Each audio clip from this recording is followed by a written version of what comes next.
kasulatan na nakaselyo. Walang makabukas, walang karapat-dapat. Ako'y napaluha sa sandali, parang walang pag-asa, hanggang may tinig na nagsabi may nagtagumpay na.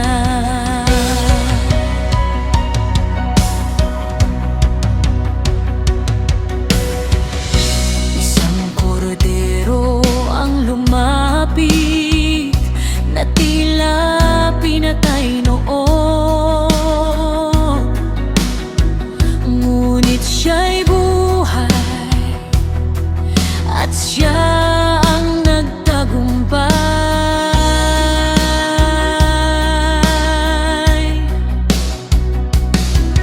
Kinuha niya ang kasulatan sa harap ng lahat ng nilalang, at ang langit ay sumigaw sa kaniyang kalwalhatian. Ikaw ang nagtagumpay, ikaw ang karapat-dapat. Karapat-dapat ka tanggapin ang papuri, ang kapangyarihan at karangalan ay sa iyo lamang.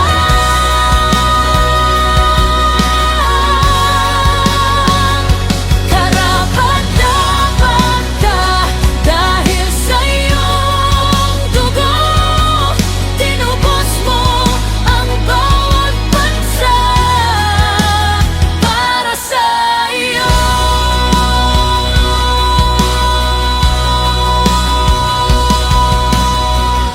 Mula sa bawat wika't lahi,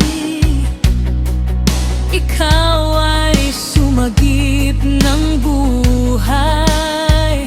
Ginawa mo kaming kaharian at pari sa harapan mo.